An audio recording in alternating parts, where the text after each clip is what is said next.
Bismillahirrahmanirrahim. Assalamualaikum warahmatullahi wabarakatuh. Innal hamdalillah nahmaduhu wa nasta'inuhu wa nastaghfiruh wa na'udzu bihi min shururi anfusina wa sayyiati a'malina may yahdihillahu fala mudilla lahu wa may yudlil fala hadiya lahu. Amma ba'd. Baik teman-teman yang dimuliakan Allah Subhanahu wa taala, di pertemuan kali ini kita akan membahas tentang riba qard. Di pertemuan sebelumnya kita sudah membahas tentang muqaddimah seputar riba, kemudian ragam riba, ya, perbedaan riba dengan jual beli, dan hikmah pelarangan riba. Nah, di pertemuan kali ini kita akan fokuskan pada pembahasan tentang riba al-qard. Nah, terlebih dahulu kita membahas tentang qard karena riba kita sudah bahas di pekan lalu secara bahasa maupun secara istilah. Nah, sekarang qard. Apa itu qard? Qard ini dari kata qarada yaqridu, artinya adalah qata'a yaqta'u. Qata'a yaqta'u itu artinya memotong, ya. Misalnya qarada al-fa'ru al-habla, ya, tikus memotong tali, ya, gitu ya, atau mengerat tali. Nah, jadi artinya memotong, gitu ya, qarada ini. Nah, sebetulnya secara umum qard ini seperti yang sudah saya sampaikan di pertemuan sebelumnya, itu punya kesamaan makna dengan al-bay' atau jual beli, ya. Apa dari sisi apa? Yaitu dari sisi bahwa kedua-duanya ini sama-sama bermakna tamliku malin bimalin. Ya, di situ ada unsur mubadalah, ada pertukaran, ya. Jadi ada pemindahan kepemilikan harta dengan harta, gitu ya. Hanya saja kalau di dalam jual beli boleh ngambil untung, ya, kalau di dalam qard itu tidak boleh mengambil untung. Nah, menurut istilah, yaitu yang ta'u syakhsin malan li akhar fi nadhiri 'iwadin yathbutu lahu fi dhimmatihi mumathil lil malil ma'khud biqasd naf'il mu'ta lahu faqat. Ya, itu seseorang memberi sejumlah harta kepada yang lain untuk dikembalikan dalam bentuk yang serupa atau memiliki nilai yang sepadan dengannya dan menjadi tanggungannya, dengan maksud memberi manfaat kepada pihak yang diberi pinjaman, ya. Ya, sederhananya adalah qard itu, ya, kita ngasih pinjaman kepada teman, misalnya uang sejumlah 100.000 dan seterusnya, gitu ya. Nanti dia bayar misalnya pekan depan atau bulan depan sesuai dengan kesepakatan. Nah, qard ini tentu hukumnya adalah boleh atau mubah, ya, menurut sunnah dan ijma' ulama. Ya, dalil diantaranya adalah dari hadis Nabi sallallahu alaihi wasallam, "Ma min muslim yuqridu qardan marratain illa kana ka sadaqatin marrah." Jadi tidak ada seorang muslim yang memberi pinjaman kepada muslim yang lain, ya, melainkan pinjaman itu seperti, ya, memberi dua kali pinjaman, ya, melainkan dia seperti nilainya itu sama dengan satu kali sedekah. Jadi kalau orang ngasih pinjaman dua kali, ya sekali sedekah. Nah, kalau ngasih pinjamannya sekali, ya berarti setengah sedekah. Kira-kira begitu pahalanya, ya. Ini hadis diriwayatkan dari Ibnu Mas'ud radhiyallahu anhu. Kemudian dari Anas radhiyallahu anhu, qala Rasulullah sallallahu alaihi wasallam, "Idza ra'aitu lailatan usriya bi 'ala babil jannati maktuban as-sadaqatu bi 'ashri amsalha wal qardu bi 18." Faqultu ya Jibril, ma balul qardi afdalu min as-sadaqah? Qala li anna as-sa'il yas'alu 'indahu wal mustaqridu la yastaqridu illa min hajah. Nah, dalam hadis ini, hadis riwayat Anas bin Malik, bahwa Rasulullah sallallahu alaihi wasallam saat beliau di Isra Mi'rajkan, itu beliau melihat, ya, sesuatu yang terpampang di pintu surga. Nah, di situ dikatakan sedekah itu dilipat gandakan pahalanya menjadi 10 kali lipat, sementara pinjaman atau qard, ya, itu dilipat gandakan menjadi 18 kali lipat. Lalu Nabi bertanya kepada malaikat Jibril alaihissalam, "Wahai Jibril, kenapa ngasih pinjaman itu kok lebih besar pahalanya daripada sedekah?" Kata Jibril alaihissalam, "Li'anna as-sa'il yas'alu 'indahu." Karena, ya, orang yang meminta atau sedekah, yang meminta sedekah itu biasanya dia minta padahal dia punya, gitu ya. Nah, sementara al-mustaqrid la yastaqru illa min hajah, dia tidak minta atau dia tidak akan berhutang ya kecuali kalau sedang butuh. Itu umumnya begitu. Maka menurut hadis ini ya sebagian ulama menyatakan al-qardu afdalu mis sadaqah, memberikan pinjaman atau hutang itu lebih utama dari sedekah. Ya, ada ulama yang lain berpendapat seperti Hanabilah berpendapat bahwa tetap sedekah itu lebih utama daripada qard ya, mengutip hadis yang pertama tadi yang kita bacakan. Baik. Nah, sehingga kalau kita bicara hukum antara muqrid dengan mustaqrid. Muqrid itu orang yang memberikan pinjaman atau hutang, mustaqrid orang yang berhutang. Nah, hukum mustaqrid orang yang berhutang, kalau dia memburu hutang ya dia mubah ya. Kalau bagi muqrid orang yang meminjamkan atau yang memberikan hutang ya kan, yang punya piutangnya itu mendub baginya ya, atau sunnah bagi muqrid memberikan pinjaman kepada mustaqrid orang yang membutuhkan pinjaman. Baik. Nah, sekarang kita ke pembahasan tentang substansi riba qard. Nah, riba qard ini seperti yang sudah dijelaskan sebelumnya, dia adalah bagian dari riba jahiliyah ya. Jadi riba jahiliyah itu dalam kitab Ar-Riba wal Muamalatul Masrafiyah ditulis oleh Syekh Al-Mutrik ya, bahwa riba jahiliyah itu ada dua macam, dua bentuk. Pertama riba al-qard dan yang kedua adalah riba ad-dain. Riba al-qard itu hutang piutang biasa ya, jadi tambahan dari yang muncul dari hutang piutang ya, dari pinjaman ya. Nah, kalau riba ad-dain ini adalah orang jual barang dengan hutang ya kan, misalnya dicicil ya kan, terus kemudian dia mengenakan bunga ya ketika pembeli tidak mampu membayar saat jatuh tempo ya. Nah, jadi ad-dain itu yang muncul dari hutang piutang, yang muncul dari hutang jual beli gitu ya. Kalau al-qard ini adalah tambahan yang muncul dari hutang piutang atau pinjaman uang. Baik. Nah, hukum dalil larangan riba al-qard.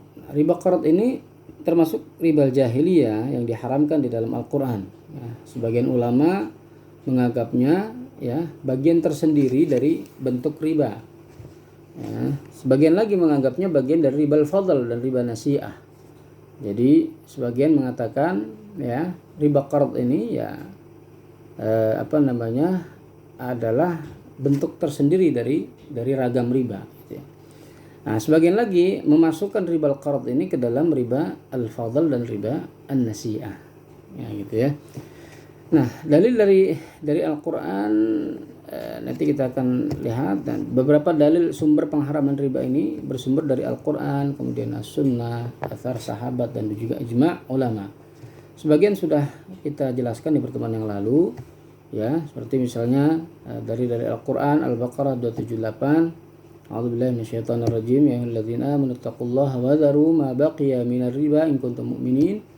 Ya, orang-orang beriman bertakwalah kepada Allah dan tinggalkan sisa riba yang belum dipungut.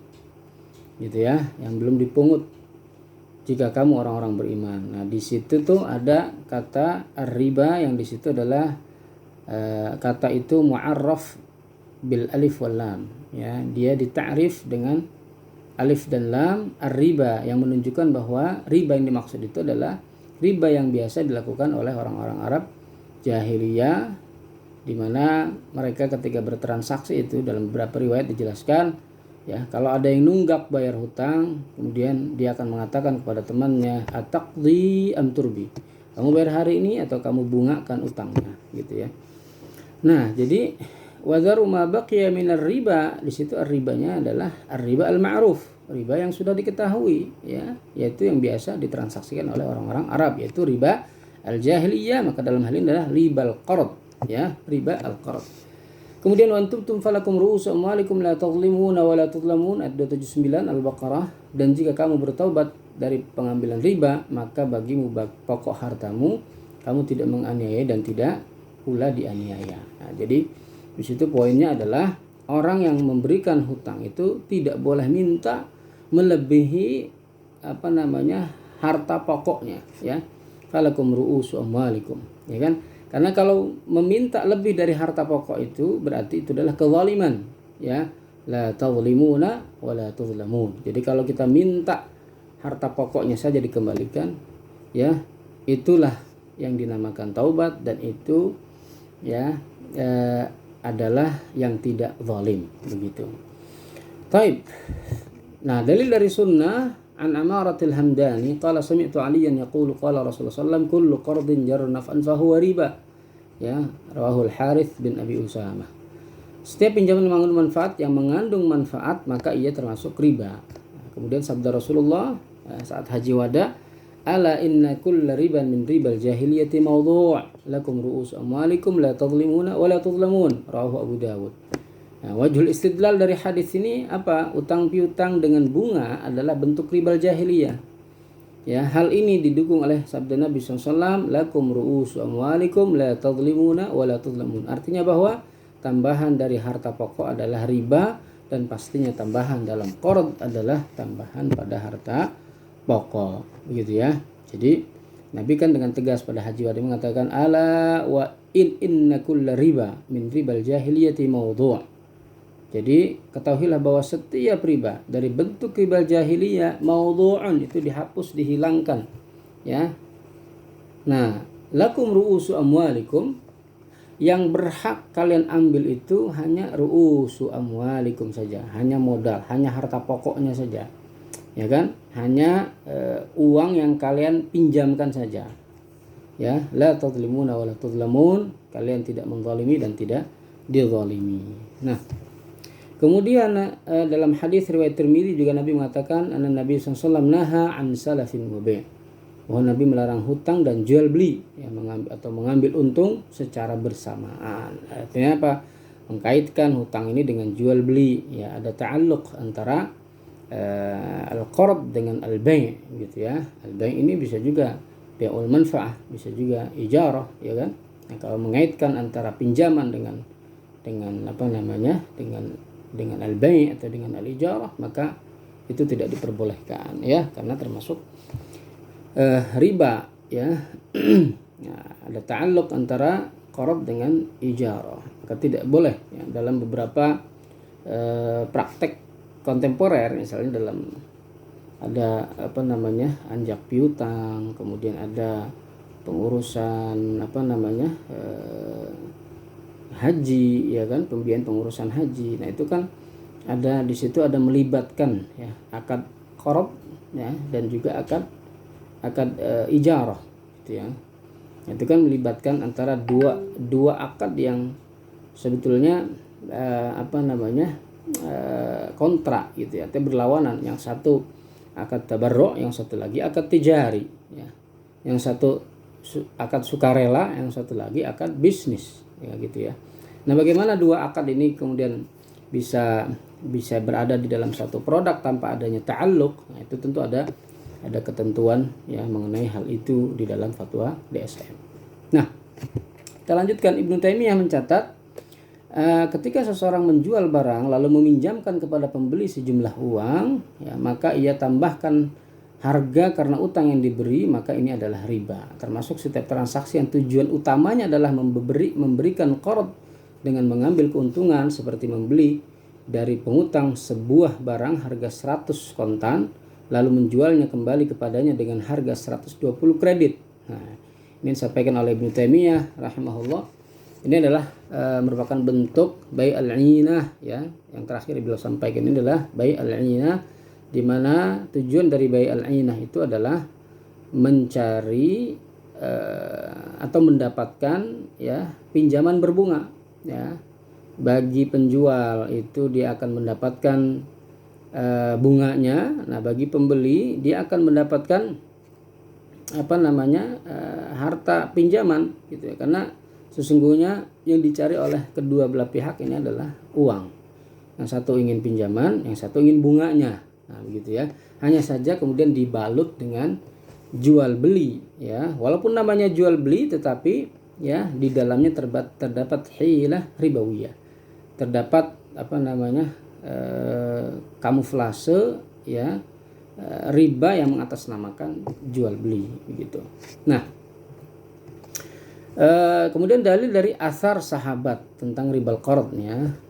Dari Abdullah bin Umar pertemuan lalu sudah disampaikan as-salafu satu wujuh, bahwa utang itu ada 3 macam kata beliau ya. Salafun taslifuhu turidu bihi wajhallah, ada hutang yang kamu berharap ya hanya ridha Allah saja, ya falaka wajhullah, maka kamu mendapatkan ridha Allah. Ada yang hutang kamu berikan kepada teman, kamu berharap ya ridha temanmu, maka falaka wajhu sahibi, kata Umar, maka ya bagimu ridha temanmu. Nah, yang ketiga ini adalah ada pinjaman yang kamu tukar ya, pinjaman itu kan thayyib, baik, sesuatu yang baik, tapi ditukar dengan yang khabith, dengan yang jelek, yang buruk. Fadzalika riba, kata Abdullah bin Umar di dalam Muwatta Imam Malik ya. Jadi salafun taslifu li ta'khudha khabithan bi thayyibin fadzalika riba ya. Jadi khabith itu adalah tambahan, thayyib itu adalah qardun atau pinjamannya.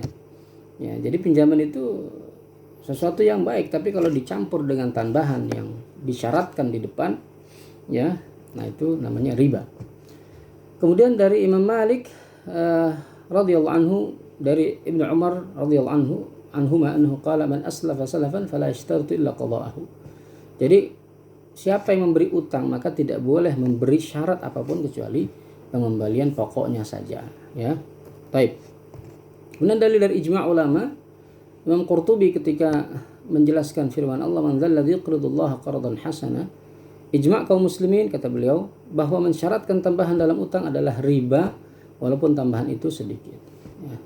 Ibnul Munzir menuliskan umat berijma' bahwa pemberi piutang jika ia mensyaratkan kepada penghutang tambahan atau hadiah lalu berakad atas syarat itu, maka ini adalah riba. Jadi walaupun namanya hadiah tapi disyaratkan di depan ya kan, disyaratkan di depan saat orang itu memberikan pinjaman atau saat terjadi transaksi utang piutang ya, disyaratkan kemudian di depan, nanti saya kasih hadiah ya gitu, sekian dan seterusnya ya kan.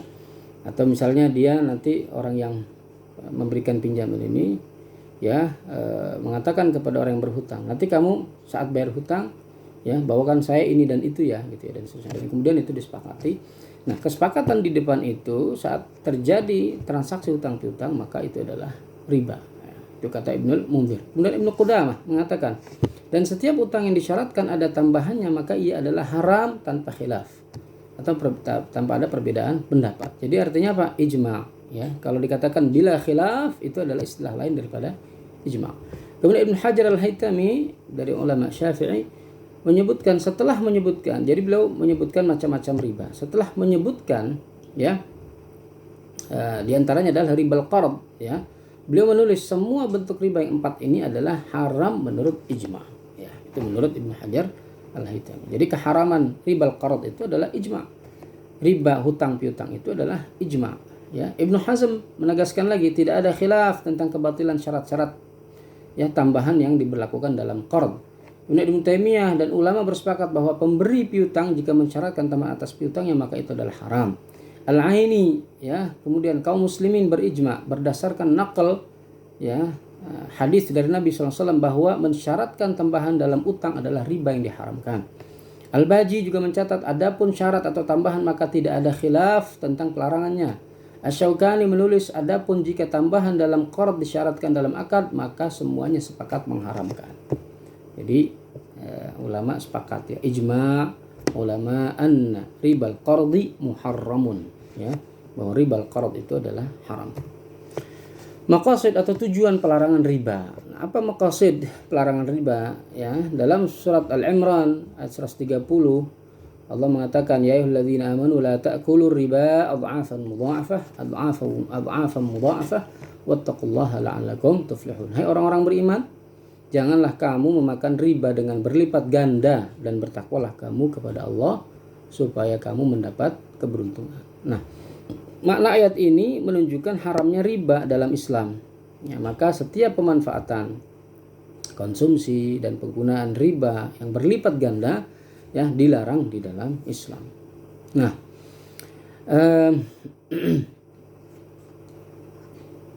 kemudian maksud yang ingin dicapai dalam larangan riba ya, dalam larangan riba tersebut adalah mengajak manusia untuk berempati dan memiliki kepedulian sosial dan menjauhkan diri dari praktek ribawi yang mengambil hak orang lain dengan cara yang batil. Ya, jadi ini maksud pelarangan riba dari ayat ini adalah supaya orang berempati, ya, dan memiliki kepedulian sosial. Karena apa? Karena qard itu, yaitu kan ibadah sebetulnya, seperti yang tadi kita sampaikan di depan. Dia sunnah hukumnya bagi muqrid. Bagaimana bisa orang beribadah sunnah, ya kan, melakukan kebaikan dengan memberikan pinjaman, kemudian dia minta tambahan, yang tambahan itu adalah kata Ibnu Umar adalah merupakan khabith, ya kan, litakhudha khabithan bitibin. Jadi kamu menukar yang baik tuh dengan yang buruk gitu ya. Jadi sudah baik tapi kemudian ada keburukan, ya jadinya semuanya buruk gitu ya. Jadi riba, ya. Maka maksud ya, atau tujuan, ya, syariah yang ada di dalam ayat pelarangan riba ini adalah supaya kita berempati kepada, ya, sesama, ya. Jadi kalau ada orang kesulitan pinjam uang, ya dikasih pinjaman, tapi tidak boleh ngambil bunga dari situ, ya. Baik. Kemudian maksud pelarangan riba dalam surat Al-Baqarah 275, Allah mengatakan zalika bi annahum qalu innamal bai'u mithlu riba wa ahallallahu al-bai'a harramar riba. Ya, keadaan mereka yang demikian itu adalah disebabkan mereka berkata, sesungguhnya jual beli itu sama dengan riba, padahal Allah Subhanahu wa taala telah menghalalkan jual beli dan mengharamkan riba, ya. Nah, para ulama berbeda pendapat tentang maksud riba pada ayat di atas, ayat ini. Sebagian berpendapat bahwa maksud riba di ayat tersebut, ya, adalah ribal jahiliyah atau ribal qard, ya. Ini menurut Ibnu Abbas, Ibnu Umar dan Muawiyah. Nah, menurut jumhur ulama maksud riba pada ayat di atas adalah riba jual beli atau ribal buyu', ya, ribal buyu'. Pendapat ini senada dengan pendapat Aisyah dan Abu Sa'id Al-Khudri. Nah, lalu mana yang rajih, yang mana kira-kira pendapat yang lebih aslah, yang lebih maslahat? Ya, apakah maksud ini ribal buyu' ataupun ribal qard? Nah, Ibnu Ashur mentarjih pendapat pertama bahwa riba pada ayat itu adalah ribal jahiliyah, ya. Jadi seperti yang pertemuan lalu kita ilustrasikan, ya, antara jual beli. Kenapa Allah halalkan jual beli? Al-Mutrik sendiri juga menegaskan begitu, ya. Jadi kenapa Allah halalkan jual beli dan haramkan riba? Karena dalam jual beli itu banyak keberkahannya, ya. Ada barang yang dijual, untung yang didapat itu dari penjualan barang. Nah, penjualan barang itu seperti yang kita ilustrasikan di pertemuan lalu itu, ya, itu betul-betul akan menghidupkan perekonomian. Ya kan, satu sektor saja misalnya pakaian itu banyak sekali yang terlibat. Ya kan, ada pasar yang dibangun, ya kan, dan itu tentu menumbuhkan perekonomian. Ada pabrik garment yang dibuat, ya kan, untuk kainnya. Ada pabrik konveksi yang dibuat dan itu melibatkan ribuan karyawan, ya kan. Dan kemudian ada perusahaan ekspedisi yang didirikan untuk mengirimkan barang kemana-mana, ya kan, untuk mengirim pakaian. Nah, itu juga membuka lapangan pekerjaan ribuan orang, bahkan jutaan, gitu ya. Nah, itu artinya apa? Ya, ada keberkahan di dalam jual beli, gitu ya. Maka Allah halalkan dia, dan Allah haramkan riba itu karena riba itu mematikan ekonomi, ya. Karena riba itu adalah mematikan ekonomi. Maka lebih tepat tafsir, ya, Ibnu Abbas, Ibnu Umar dan Muawiyah dalam hal ini yang dimaksud itu adalah ribal jahiliyah ataupun ribal qard, ya kan. Terutama, ya, berkaitan dengan konteks saat ini yang sering terjadi itu adalah ribal qard, ya, riba yang muncul dari hutang piutang, ya. Baik. Nah, dalil Ibnu Ashur apa? Dalil Ibnu Ashur, ya, beliau menyatakan bahwa maqasid dalam ayat 275 ini, ya, surat Al-Baqarah, yang dimaksud dengan riba pada ayat di atas adalah ribal jahiliyah, sedangkan jual beli, ya, ada pada dalil yang lain. Jadi kalau ribal buyu', ya, ada di dalil yang lain. Nah, kalau ini lebih tepatnya adalah ribal jahiliyah. Maqasid hadis Nabi sallallahu alaihi wasallam innama riba fin nasi'ah.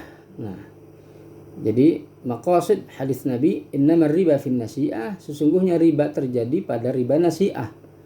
Riba nasi'ah itu ya riba yang muncul dari penangguhan pembayaran, gitu ya.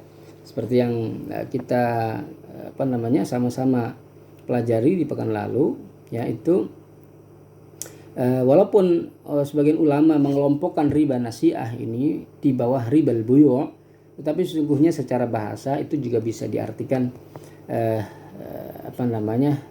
setiap tambahan yang berasal dari penangguhan pembayaran. Ya, maka ya bukan saja ribal buyu', ya kan, tetapi justru yang sering ada itu penangguhan pembayaran yang kemudian berbunga, gitu ya. Itu di dalam riba al-jahiliyah atau riba al-qard. Nah, kemudian maqasid asar bin Umar ibn Khattab. Asar Umar ibn Khattab, kana akhir ma anzalallahu ala rasulih ayat riba. Fatufiya Rasulullah sallam wa lam yufassirha. Ayat terakhir yang diturunkan Allah kepada Rasulnya adalah ayat riba. Ya, lalu beliau wafat dan belum menjelaskan maksudnya.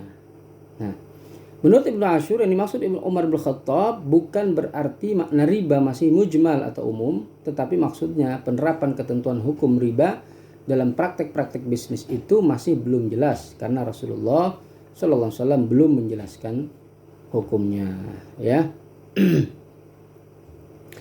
Nah, ini dalil Ibnu Ashur, ya, yang menguatkan bahwa sesungguhnya, ya, maksud daripada firman Allah Subhanahu wa taala, wa halallahu harrama riba wa halallahu al-bai'a wa harrama riba. Riba yang dimaksud itu adalah ribal jahiliyah, ya, dengan dalil-dalil tadi yang disebutkan oleh Ibnu Ashur, ya, rahimahullah. Kemudian athar Aisyah. Nah, ini tambahan yang terakhir, athar Aisyah. Lamma nazalatil ayat min akhir al-Baqarah min ar-riba, qara'aha an-nabi thumma harrama at-tijara fil khamr. Ketika ayat-ayat riba di akhir surat Al-Baqarah turun, Nabi membacanya, kemudian beliau mengharamkan jual beli khamr. Nah, karena masa Rasulullah dekat dengan masa jahiliyah dan kebiasaannya, termasuk riba jahiliyah, dan karena dikhawatirkan beberapa praktek jual beli menjadi riba jahiliyah, maka beberapa bentuk jual beli tersebut diharamkan, ya. Beberapa bentuk jual beli tersebut diharamkan. Nah, ini menegaskan bahwa, ya, riba yang dimaksud di dalam ayat muharram riba di situ adalah riba al-jahiliyah. Karena apa? Karena tentu kebiasaan itu sudah mendarah daging, ya.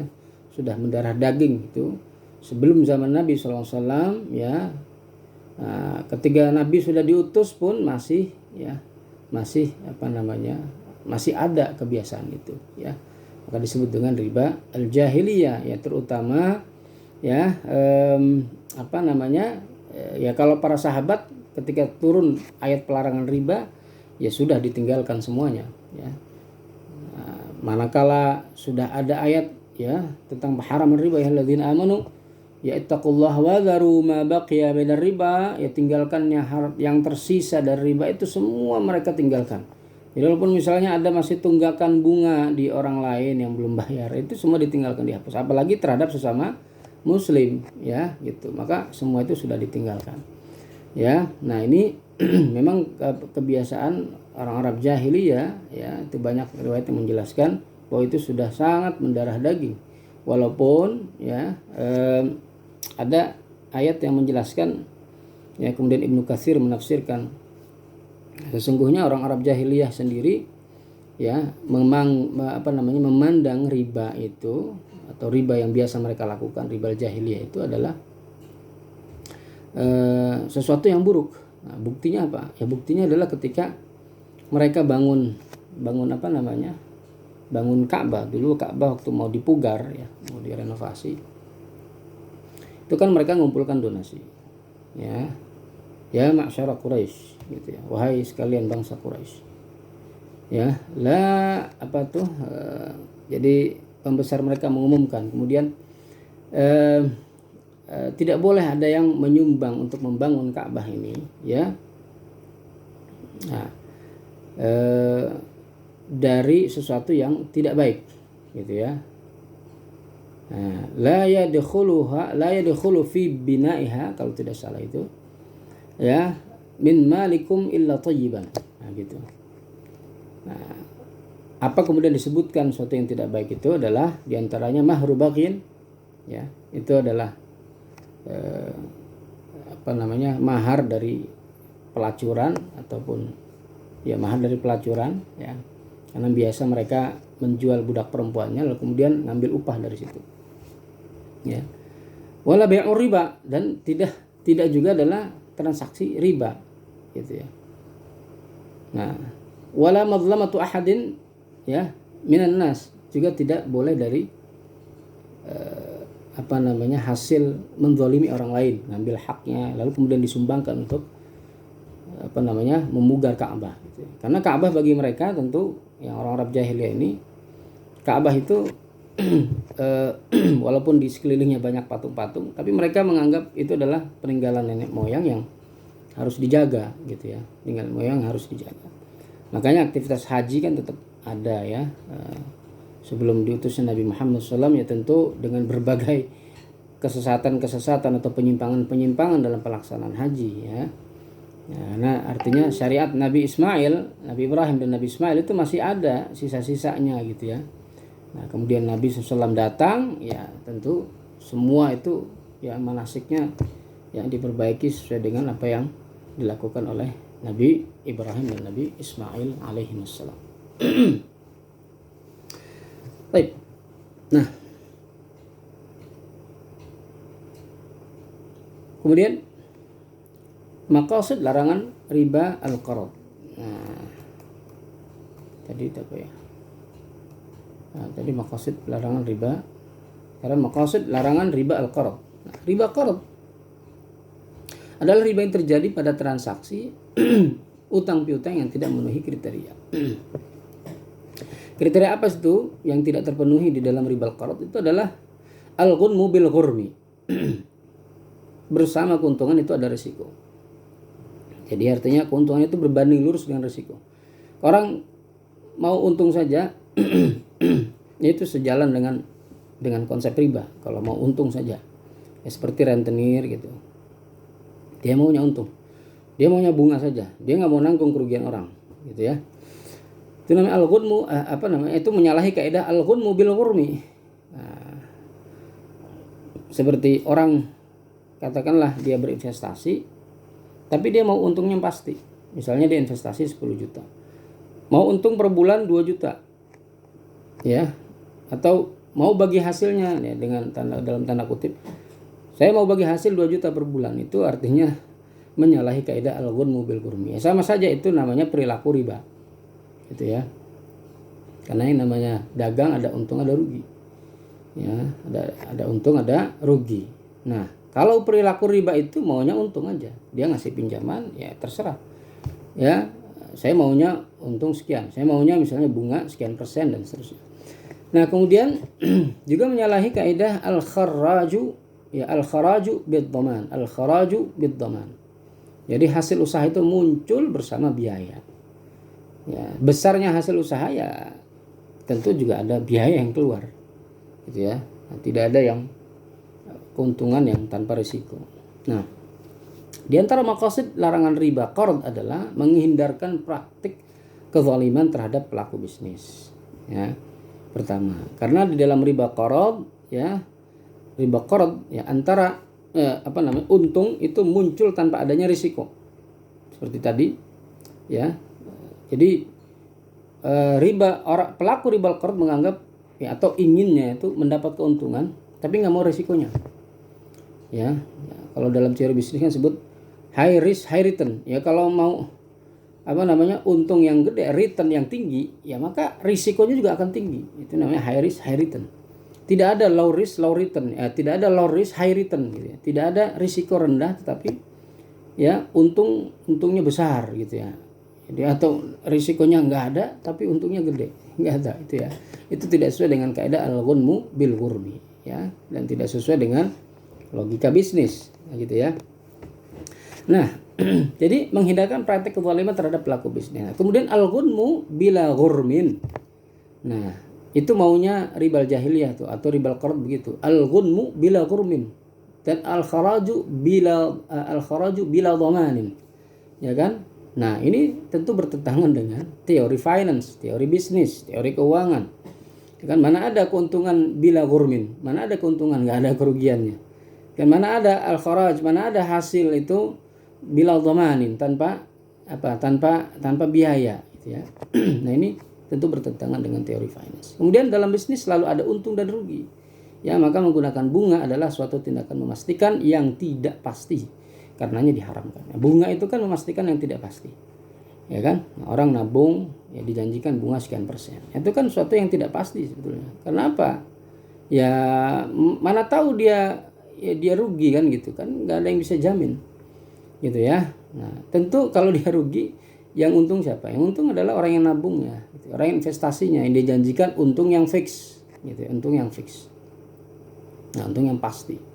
Jadi ini perilaku ini tentu ya menyalahi kaidah bisnis. Itulah maqasid, di antara maqasid larangan ribal qard ya. Jadi menghindarkan praktek kezaliman terhadap pelaku bisnis. Yang kedua, riba jahiliyah dilarang karena terjadi pelanggaran kaidah kullu qardin jar naf'an fahuwa riba. Setiap pinjaman yang mengandung manfaat maka adalah riba. Ya. Kemudian yang ketiga, mencegah para rentenir berbuat zalim kepada penerima pinjaman karena pemberi pinjaman mengeksploitasi penerima pinjaman dengan meminta bunga pinjaman. Ya.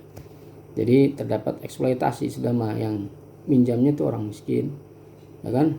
Nah, dimintai bunga sedemikian rupa sehingga ya tentu yang miskin semakin miskin, ya kan? Dan yang miskin ini tidak bisa berkembang dia. Kalau misalnya dia pengusaha kecil, pedagang kecil, dia akan sibuk sekali untuk mengurusi cicilan berbunga, gitu ya. Baik. Praktek dalam bisnis, fatwa dan fatwa DSN dan alternatif yang halal. Nah, sekarang kita akan lihat beberapa fatwa ya ataupun produk perbankan syariah yang di sini tentu semuanya menghindari namanya ribal qard. Tidak ada unsur ribal qard ya kan di dalamnya. Nah, pertama tabungan dan deposito dengan prinsip mudharabah versus tabungan dan deposito berdasarkan perhitungan bunga. Nah, jadi kalau kita dalam bank di bank syariah ya kan ada tabungan dan deposito itu menggunakan prinsip mudharabah. Ada juga tabungan menggunakan prinsip wadi'ah. Ya. Katakan kita gunakan prinsip yang pertama tadi mudharabah. Ya, maka nasabah itu bertindak sahibul mal, ya, deposan itu bertindak sebagai sahibul mal, ya. Kemudian atau pemilik dana ya, bank itu sebagai mudharibnya, ya, atau pengelola dana. Mudharib ini, ya, bank ini ya dapat melakukan berbagai macam usaha yang tidak bertentangan dengan prinsip syariah dan mengembangkannya. Ya, dia biasanya tentu ya bekerja sama dengan yang lain karena dia hanya lembaga intermediari saja. Jadi artinya dia sebagai perantara. Maka di samping dia sebagai mudharib kepada nasabah, dia juga bisa menjadi sahibul mal kepada mudharib yang lain. Gitu ya, dalam rangka pengelolaan dana itu supaya berkembang. Ya, gitu ya. Nah, modal harus dinyatakan dalam bentuk tunai dan bukan piutang. Kemudian pembagian keuntungan harus dinyatakan dalam bentuk nisbah. Nah, perhatikan ini dalam bentuk nisbah dan dituangkan dalam akad. Nisbah itu persentase dari keuntungan. Ya. Persentase dari keuntungan atau dari pendapatan gitu ya. Jadi bukan persentase dari modal ya, bukan persentase dari modal. Jadi misalnya dia nyimpan deposito 1M gitu ya, maunya misalnya 2% per bulan dari 1M ya. Nah, itu bukan itu ya, tapi nisbah itu adalah persentase dari pendapatan ya yang dihasilkan atau dari keuntungan.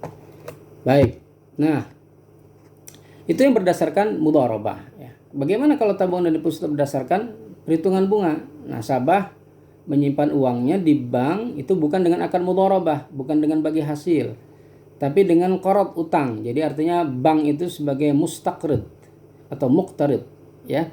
Nasabah itu sebagai muqridnya, orang yang ngasih pinjamannya gitu ya. Dan berdasarkan penghitungan bunga yang pasti, yang sifatnya pasti. Jadi nasabah sebagai muqrid, sekali lagi bank sebagai muqtarid yang menerima utang. Nasabah mendapat bunga yang pasti dari tabungan deposito yang ia simpan. Nah, praktek ini tentu tidak sesuai dengan kaidah yang tadi ya. Al-kharaj bid-dhaman ya. Kemudian al-ghunmu bil ghurmi, ya itu tidak sesuai dengan kaidah itu. Kemudian bai'ut taqsid dan al-qard wal iqtirad. Nah, ini supaya kita bisa membedakan antara jual beli kredit yang sesuai syariah dan al-qard wal iqtirad dan utang piutang. Nah, ini kan berbeda tentu ya. Jadi walaupun pada prakteknya misalnya bai'ut taqsid itu ya jual beli cicilan kan. Harga cicilan lebih mahal daripada harga tunai ya. Nah, apakah itu riba? Apakah sama dengan qardun jar naf'an? Apakah sama dengan bunga di dalam riba di dalam pinjaman, ya kan? Ya tentu tidak sama. Jadi jual beli secara kredit itu kan pertukaran antara tsaman dengan silah, antara uang dengan barang, ya kan? Nah, utang piutang atau al-qard wal iqtirad itu transaksi antara uang dengan uang, ya kan? Pinjam uang yang dibayar dengan uang pula. Itu namanya al-qard wal iqtirad. Nah, kalau jual beli kredit itu adalah uang dengan barang, ya kan? Nah, itu yang kita sampaikan, yang kita bahas kemarin, bahwa wa ahallallahu al-bai' wa harrama riba. Salah satu dasar kenapa Allah halalkan jual beli itu ya karena di jual beli itu ada barang yang dijual itu. Gitu ya. Nah, jual beli secara kredit itu bukan riba. Kenapa? Karena ya riba itu terjadi pada dua hal. Pertama, kredit berbunga, seperti si A minjam uang 10 juta ke si B ya dengan syarat dibayar 12 juta. Maka selisih 2 juta itu adalah riba jahiliyah. Jadi itu namanya kredit berbunga yang haram tuh. Pinjam 10 juta minta dibayar 12 juta. 2 jutanya itu adalah riba. Nah, jual beli yang kedua adalah riba terjadi pada jual beli mata uang atau shorof. Ya. Jadi ketika ada penukaran antar mata uang yang sama itu dalam syariat itu harus tunai dan sama. Ya, jadi harus taqabud dan harus tamathul. Kalau tidak terpenuhi itu maka adalah riba. Kalau tidak terpenuhi unsur taqabudnya maka riba nasi'ah. Kalau tidak terpenuhi unsur tamathul maka ribal fadl, seperti yang pernah kita singgung di pertemuan yang lalu ya. Nah, harga dalam jual tidak tunai itu boleh lebih besar dari harga jual tunai, ya boleh. Ya, itu boleh lebih besar dan boleh lebih mahal daripada harga jual tunai. Ya kan? Nah, karena ya ini jual beli ya, ada barangnya. Gitu ya. Ada barang yang dijual. Nah, kalau hutang piutang kan enggak boleh. Ya. Ada barang. Ya, orang pinjam itu enggak boleh ngambil untung ya dari pinjaman itu. Jadi kalau ngasih pinjaman 10 juta ya baliknya 10 juta juga gitu ya. Nah, boleh ngambil untung itu kalau jualan, kalau dagang. Gitu ya. Nah, supaya tidak terjadi gharar, ya kan? Nah, ketika ada dua opsi misalnya dari penjual, ini dua opsi harga. Ini harga tunainya misalnya 10.000, harga cash kreditnya 12.000 misalnya. Nah, maka di akhir akad ketika ijab qabul ya itu mereka harus memilih ya mana harga yang digunakan. Maka harga A atau harga B gitu ya, sehingga kemudian ini pasti dan tidak gharar gitu ya. Baik. Kemudian fatwa DSN MUI nomor 19 ya tentang al-qard. Nah, tentang al-qard. Nah, al-qard ya di praktek perbankan itu selain ada dua bentuk, dua macam ya. Dia bisa berdiri sendiri dan itu tujuannya untuk membantu nasabah ya yang membutuhkan. Biasanya disebut al-qardul hasan ya. Itu bank di situ nggak ngambil untung. Ya kan? Bank syariah tidak mengambil untung. Kalau ada biaya administrasi maka itu dibebankan kepada nasabah gitu ya. Terus kemudian kalau perlu jaminan ya bank berhak meminta jaminan supaya bisa kalau ada terjadi wan prestasi maka jaminan itu bisa sebagai pengganti. Nah, kalau misalnya nasabah ini nggak mampu bayar ya, itu bisa diperpanjang waktunya ya, waktu pembayarannya, atau di write off, dihapus ya sebagian atau seluruhnya. Dan ini tentu sesuai dengan firman Allah ya, wa in kana dzu usratin fanadhiratun ila maisarah. Kalau orang yang berhutang itu berada di dalam kesulitan ya, dzu usrah fanadhiratun, maka ditangguhkan ila maisarah sampai ia ada kelapangan gitu ya. Sampai dia mudah untuk bayar hutang, baru membayarnya gitu. Artinya apa? Dipanjangkan waktu pembayarannya atau pengembaliannya. Atau dihapus, wa antasaddaqu khairul lakum. Kalau kalian sedekahkan maka itu lebih baik bagi kalian. Jadi dihapus, di write off itu sebagian atau seluruhnya. Nah, bagaimana dengan sanksi dalam qard ya? Sanksi ini bisa diberlakukan kalau nasabah memang tidak menunjukkan keinginan untuk mengembalikan kewajibannya. Sementara dia mampu bayar gitu ya. Dia mampu tapi nggak mau bayar. Maka bisa diberlakukan sanksi berdasarkan ta'zir ya atau ta'wid sesuai dengan fatwa DSN. Nah, itu qard yang berdiri sendiri. Ada juga qard itu yang dia sebagai akad pelengkap atau penyerta bagi akad komersil biasanya. Nah, itu yang sempat saya singgung tadi. Ya, ini ada akad tabarru' dan ada akad muawadhah. Nah, bagaimana kemudian menjadikannya di dalam satu produk? Ya, nah, catatannya tidak ada ta'alluq. Nah, mungkin nanti di pertemuan berikutnya akan kita bahas secara detail. Tidak ada ta'alluq. Ya, itu catatan utamanya adalah tidak ada ta'alluq. Kemudian ujroh yang ada di dalam ijarah itu, ya, itu tidak boleh besarannya kemudian merujuk, ya, atau disesuaikan dengan besaran nilai qard ya, atau dana talangan yang diberikan kepada nasabah. Baik. Nah itu ya. Jadi qard di dalam bank syariah itu ada dua bentuk tadi. Yang pertama itu adalah yang berdiri sendiri dan itu biasanya sebagai bantuan bank kepada nasabah yang membutuhkan, ya, qardul hasan. Yang kedua, qard ini dijadikan sebagai akad penyerta bagi akad komersial. Baik. Nah, kemudian tentang sanksi menunda pembayaran. Ini dalam fatwa MUI nomor 17 ya. Jadi ada sanksi ini modelnya itu ada dua ya. Pertama ini kalau di fatwa nomor 17 ini adalah ta'zir. Nah, gitu ya. Ta'zir.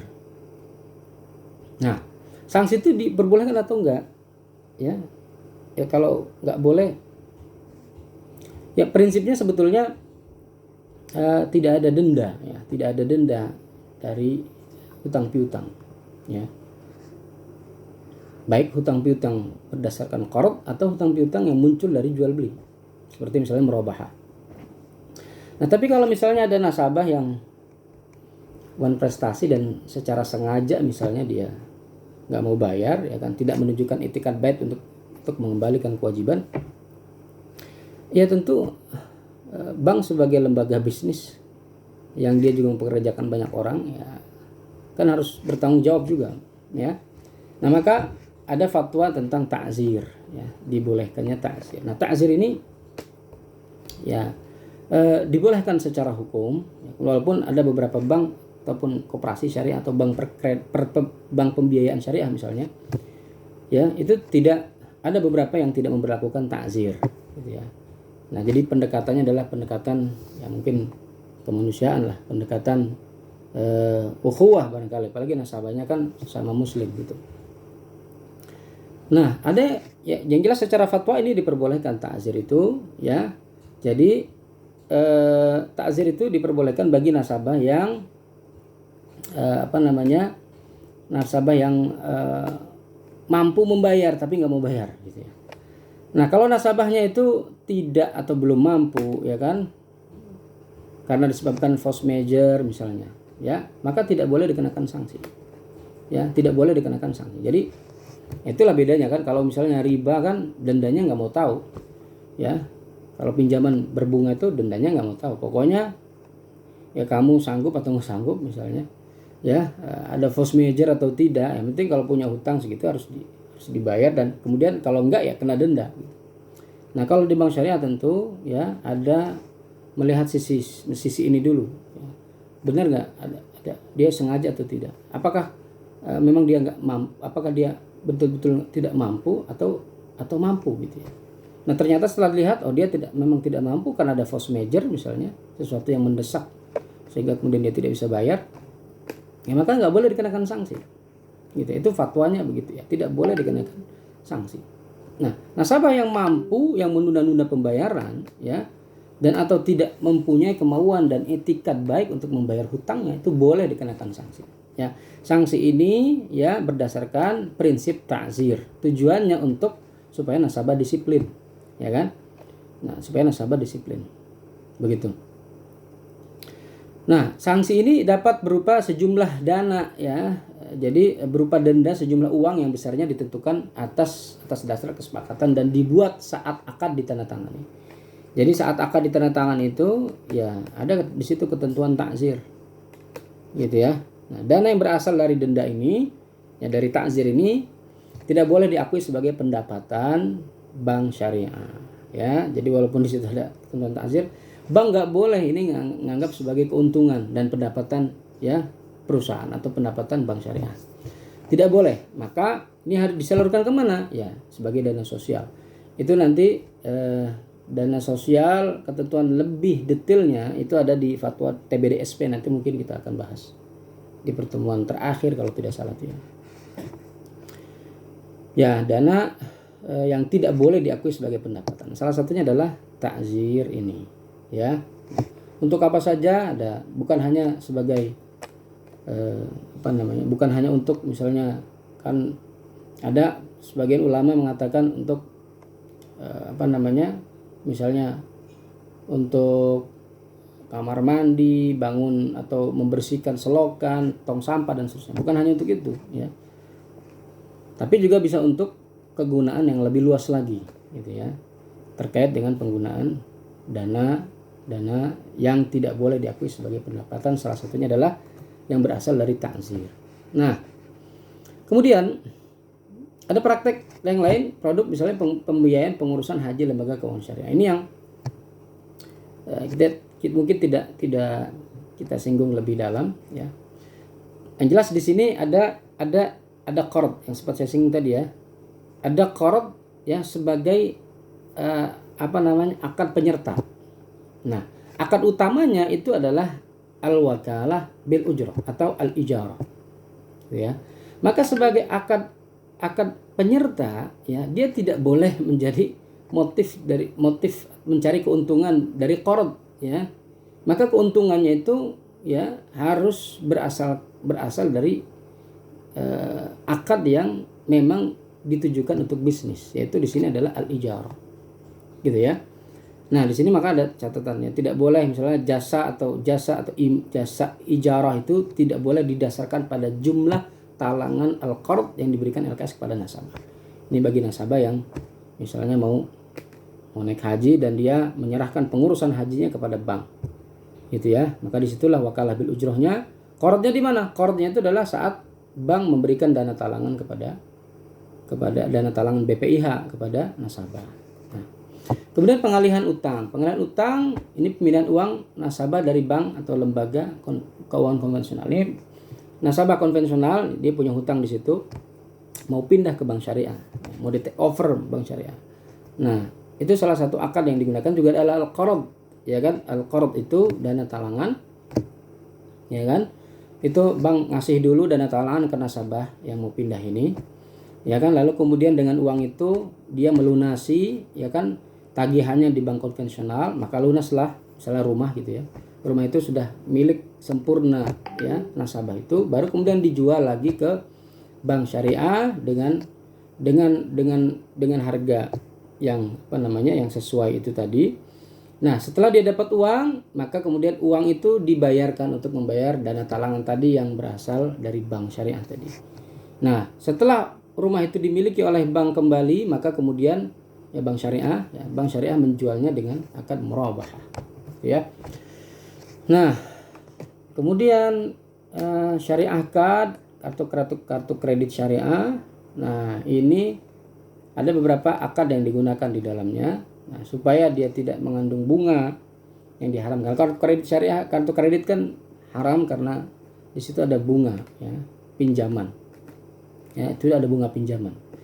Nah, kalau syariah card atau kartu kredit syariah bagaimana? Ya, di situ keuntungan bank bukan diambil dari bunga dana talangan atau bunga pinjaman. Ya. Jadi kalau misalnya di situ ada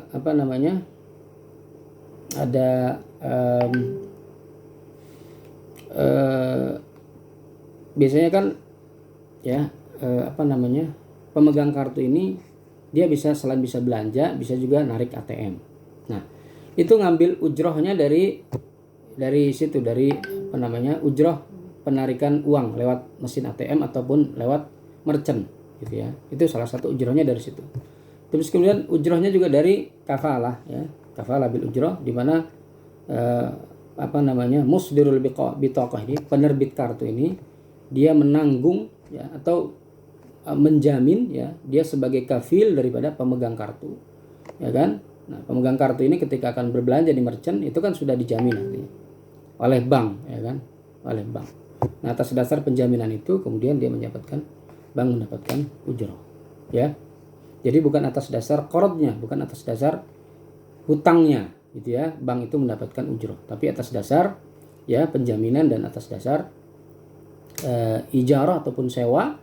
Ya, baik itu dari rusumul udwiyah atau membership fee, ataupun dari misalnya penarikan uang atau sahbun nuqud ya, baik dari merchant ataupun dari ATM. Baik, kemudian anjak piutang. Nah, anjak piutang ini juga di sini ada qard yang sebagai penyerta dan ada wakalah bil ujroh yang itu sebagai akad bisnisnya. Nah, anjak piutang akad utamanya adalah wakalah bil ujroh, ya kan? Akad penyertanya adalah qard gitu. Jadi misalnya ada satu perusahaan ya, dia butuh cash flow yang cepat untuk bulan itu, sementara dia masih punya piutang. Jadi uang dia itu masih ada di klien misalnya, ya, yang belum ditagih. Maka kemudian dia datang ke bank syariah, ya, meminta bank syariah untuk menagih atau melakukan penagihan ya piutang dia kepada kliennya.